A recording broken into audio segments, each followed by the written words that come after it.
The 15 most notorious female gangsters in history. We always tend to hear a lot about male gangsters, ruthless men with a thirst for violence and criminal activities.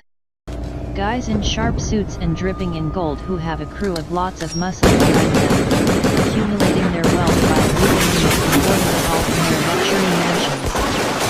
That's the stereotypical image of a gangster, and it actually holds true for a lot of them. Women, well, we don't really get to hear about them, they're not really thought about in the same way.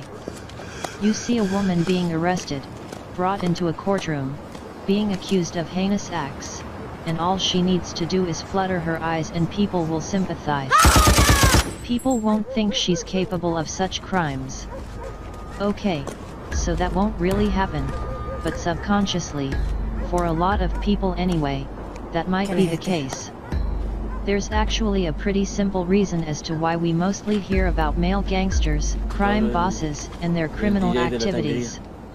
That's because most gangsters are men. The crime world's often perceived to be a macho boys' club, and if women are involved, they're only there to do the donkey work. Well, that's not really the case anymore. Over the years, there have been some seriously tough, violent, vindictive women who've been involved in some truly heinous crimes. The 15 on this list are all gangsters, and at one time or another, gained seriously nasty reputations due to the crimes they committed. These are 15 of the most notorious female gangsters in history. 9. Jemaker Thompson Queen Pin. Emaker's story is pretty spectacular, and she regularly speaks about it, doing talks at events, and she's got her own biography. It's been an epic life, not in a good sense, for Jemaker. Living in L.A., Jemaker was dirt poor. When she was evicted from home at a young age, Jemaker decided she didn't want to have that life, and was going to do whatever she could to ensure she had money in her pocket. She wanted to escape that life of poverty, and was drawn to the drug trade. It was somewhat of an epidemic at the time, and Jemaker wanted a piece of the action. She, along with her husband, started a cocaine trafficking business, which then expanded. They began dealing other drugs, widened their operations around the states. By this time, Jemaker's husband had died, and she was dating someone new. But this new guy was snitching, feeding the authorities information, so Jemaker went on the run. After evading capture for 2 years, she was arrested in 1993 and spent 13 years in prison. Jemaker came out a reformed character, having found her faith in God, and is now an evangelical minister. 10. Judy Moran, matriarch of the Aussie crime family. The Moran family is an infamous family that terrorized the streets of Melbourne for decades. They've gained notoriety for their orchestration of numerous gangland killings, mainly retribution murders, after the Morans suffered many deaths themselves. Judy was married to John Johnny Cole, head of the family. He was shot dead in 1982, and their son was murdered in 2000. She married Louis Moran, their son was killed in 2003, and Louis was murdered a year later. Then, in 2009, Judy was arrested for the murder of Louis' brother, and is currently serving time in jail. In the midst of all of this, the Morans were involved in the usual criminal activities, drugs, and whatnot, but it was their ruthless killings that meant they were one of the most feared families down under. In all, it's thought that 30 criminals died, and that they were responsible for one of the biggest underworld feuds in Australia's gangland history. 11. Seah Caping, the Godmother. Seah Caping was a mob boss who ruled the triad criminal underworld with an iron fist. Seah was a Chinese kingpin or queenpin, and her criminal activities were wide-ranging.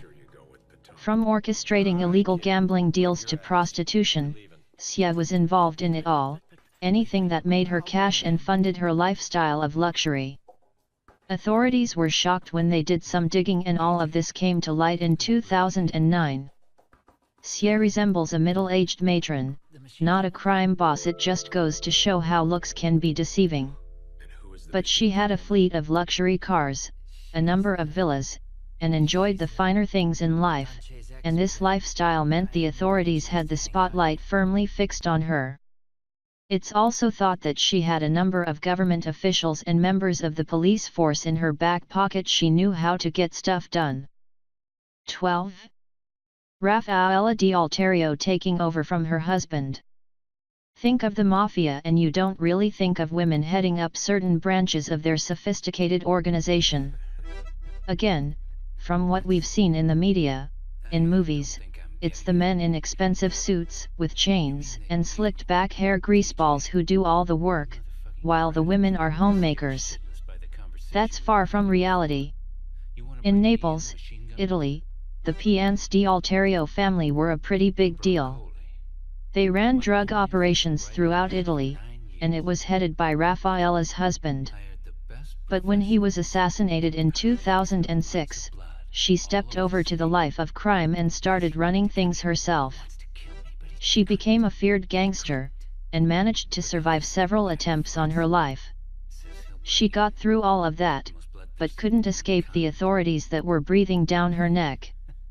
Her criminal activities eventually caught up with her, and she was taken down by a major bust, along with several other members of the family, in 2012, on charges relating to drug trafficking, robbery, and a ton of other stuff. 13. Charmaine Roman money laundering on an epic scale. A bit of a stereotype here, but you don't really expect a grandmother to be a gangster. Charmaine Roman wasn't just a gangster, she was her gang's kingpin. Living out in Florida, in 2013, Charmaine was arrested because of her suspected involvement in a Jamaican drug trafficking ring. But authorities soon discovered that she was far more than just involved. Charmaine lived a life of luxury in Florida. Nothing out of the ordinary there, a lot of its population does. But Charmaine wasn't earning her cash by conventional means. She was a gambler, and a pretty good one at that. In fact, she was pretty good with cash, which is why she laundered tons through a Las Vegas casino, and was in charge of the books for a multi-million-dollar Jamaican marijuana trafficking gang. She was eventually arrested as part of a major sting operation. It was found she'd been living in the U.S. illegally for the past 20 years, and when she was nabbed, police weren't even sure of her identity due to the number of fake IDs she had on her. But that was to be the least of her troubles. 14. Sandra Avila Beltran, the Queen of the Pacific. Quite a few women on this list have been dubbed the Queen of something. It's an apt name, considering they rule over the dark and shady goings-on of the criminal world. Sandra's a Mexican drug cartel leader. She was bathing in riches, but to outsiders, she was living an unassuming existence as a housewife. This persona she was trying to portray lasted for a pretty long time. The leader of a drug cartel didn't raise any suspicion, she wasn't even known to the police. But that ended when her son was kidnapped, held for ransom, and she had to seek the help of the authorities. They helped, but also looked into her and discovered that there was more to this supposed housewife than meets the eye. How did she evade capture and manage to continue orchestrating her criminal activities for so long? She's a seductress, has many drug traffickers, and is thought to have had many law enforcement officers in her back pocket. But let her beauty and charming ways fool you at your peril, as many have found out. 15. Bonnie Parker, one half of the infamous Bonnie and Clyde duo. This woman's probably the most famous, infamous female gangster who's ever lived. She's long gone now, but tales of her criminal ways still get spoken about to this day. They've become the subject of books and films, and her crimes were so daring, they captured people's imaginations, and still do. From 1932 to mid-1934, Bonnie Parker was involved with the gang, the Barrow Gang. Also a member was Bonnie's love interest, Clyde Barrow. During the Great Depression, they traveled across Central America, committing robberies, mainly bank robberies, and killing anyone who tried to get in their way. They're believed to have killed at least 9 police officers, and a whole host of others who tried to stop them getting what they wanted. The numerous legends about the gang and the duo's life have been dramatized, but still a whole lot of it holds true. It makes the two possibly the most dangerous, most infamous criminal duo in history, and certainly makes Bonnie one of the most notorious gangsters who's ever lived.